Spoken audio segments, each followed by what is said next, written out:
The corridor decided it liked him. That was the first mistake. The second was that he thanked it.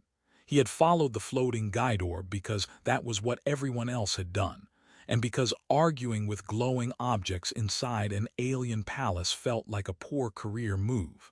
The orb pulsed once, drifted left, then, very decisively, shot forward as if it had remembered an urgent appointment. He jogged after it, formal shoes sliding on floors that politely adjusted their friction a second too late. Somewhere behind him, laughter echoed from the banquet hall, filtered through translation fields and whined strong enough to make a human forget the difference between guest wing and restricted sanctum. When the orb vanished into the ceiling without so much as a goodbye, he stood alone, hands on his knees, catching his breath and wondering whether alien hospitality included abandonment as a character-building exercise. A door irised open in front of him. No guards, no warnings, just a soft chime that sounded suspiciously like welcome. "Well," he said to no one, "this is either my room or the start of an exciting execution." The palace systems, famously literal, accepted his presence. Lights adjusted. The door sealed.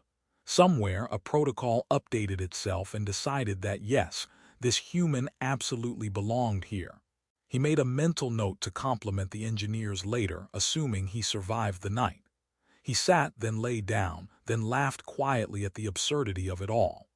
Interstellar diplomacy, he had been told, required precision, respect, and an understanding of alien custom.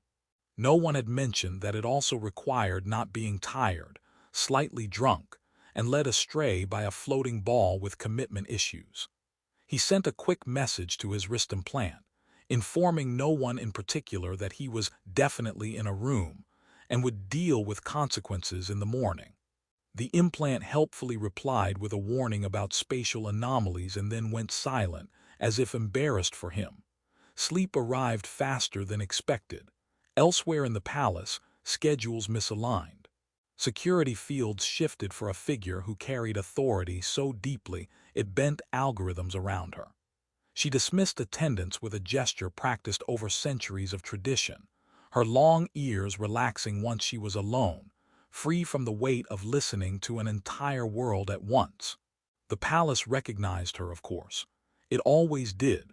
It simply failed on this particular night to recognize that someone else had already been recognized in the same space. When she entered, the room adjusted again, satisfied that everything was precisely as it should be. The human dreamed of corridors arguing with each other about geometry. He dreamed of doors gossiping. He dreamed, briefly, that he was back home, late for work, trying to explain to his supervisor that he had slept in the wrong galaxy by accident. He shifted in his sleep, muttering an apology to no one. The palace, efficient and uncaring, sealed the final protocol. 2 lives occupied one chamber. 2 heartbeats synced gradually, not out of intention but out of proximity and fatigue. Outside, stars moved according to laws far stricter than the ones governing chance. Inside, a mistake settled in comfortably, stretched out, and decided to stay until morning. He woke because his chest had become important to someone else. At first, his mind supplied reasonable explanations. Gravity fluctuation, alien sleep paralysis fauna, a ceremonial blanket with opinions. He remained very still, conducting a careful inventory of limbs, breath, and dignity. All present, mostly intact. Then he became aware of warmth, steady and deliberate, and a weight that rose and fell in a way that suggested lungs with excellent discipline. This was when he realized that panic, if approached calmly, could be postponed. He opened one eye.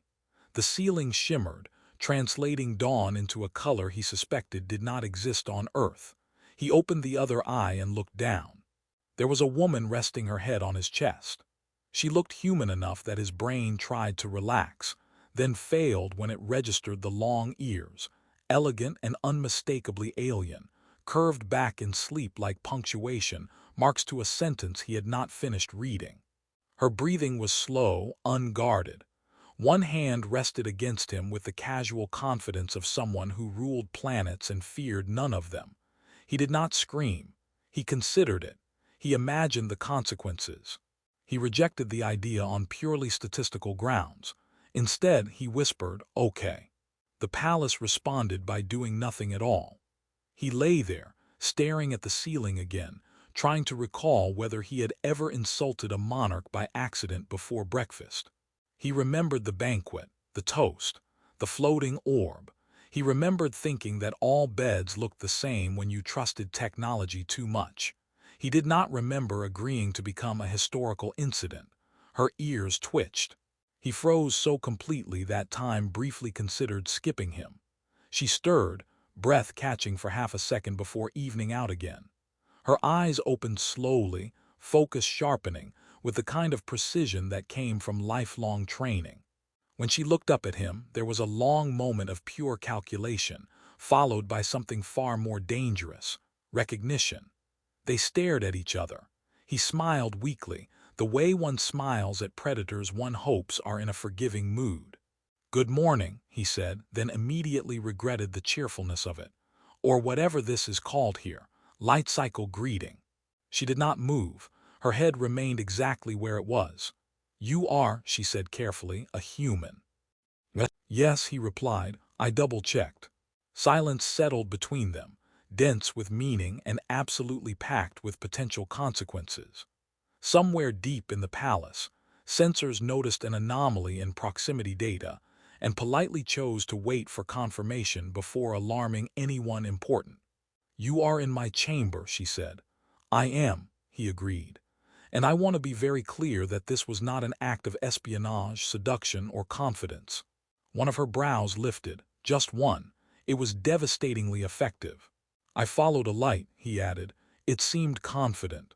Something shifted in her expression then, subtle but unmistakable.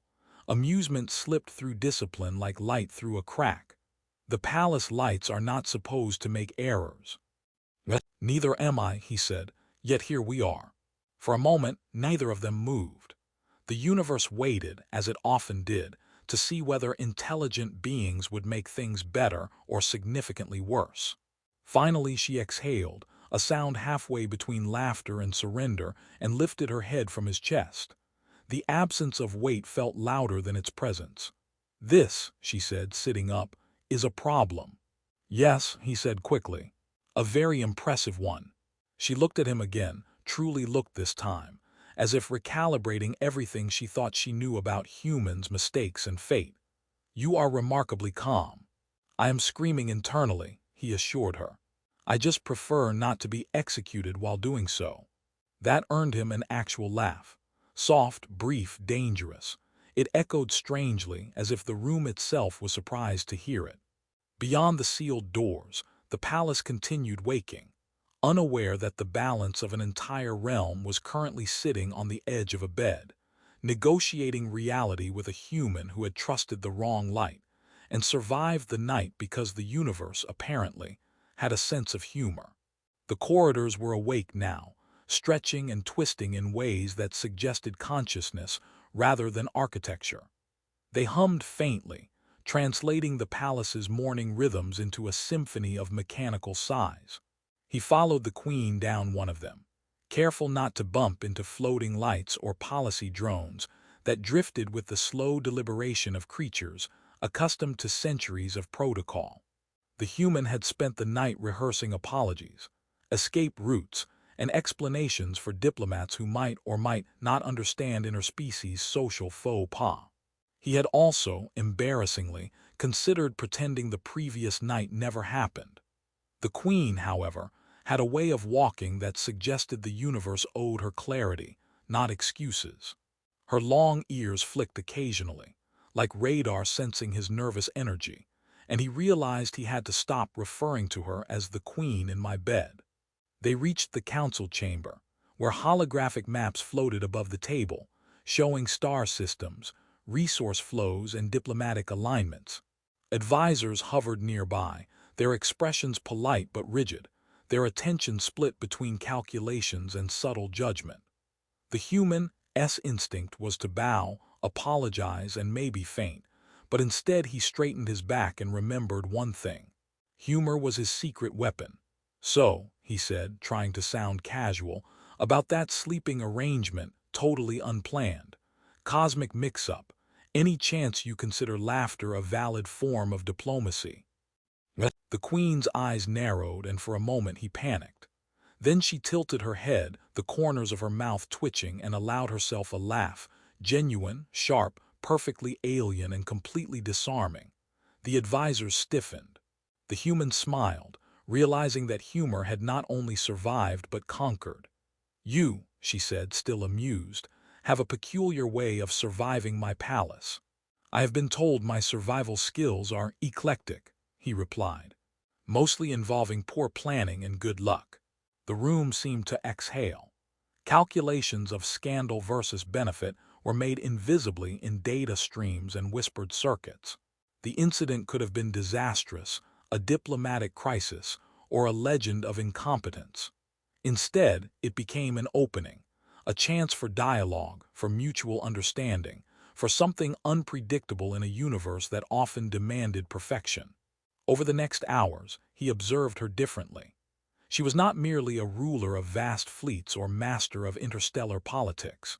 She was a woman who laughed quietly at mistakes, who measured consequence but valued authenticity, and whose long ears, once symbols of distance, now seemed like instruments attuned to subtlety and nuance. He felt his own perspective shift. Diplomacy was not just negotiation. It was recognition, humility, and sometimes the courage to share space in the wrong bed. When the council concluded, she approached him privately. Her gaze was steady, assessing, but without the weight of ceremonial expectation. "Human," she said, "you are improbable." "I try," he answered. "It's my strongest skill." She allowed herself another smile. "You may yet be useful. More than I expected from someone who accidentally invades royal chambers." "Noted," he said. "I'll aim for fewer accidents from now on, maybe." Their shared amusement lingered, a small rebellion against the rigidity of protocol and the precision of stars. Outside, the palace shifted subtly, acknowledging the anomaly but making no corrections. The universe, it seemed, could tolerate a little unpredictability. By the end of the day, he understood more than he had at the banquet. Mistakes could become opportunities. Chance encounters could open paths that careful planning never would. And humor, quiet, well-timed human humor, was a weapon and shield more powerful than any blaster or fleet. As he prepared to leave the chamber, he turned to the Queen one last time. Her ears twitched in a manner that suggested amusement and perhaps permission. "Thank you," he said. "For surviving," she replied.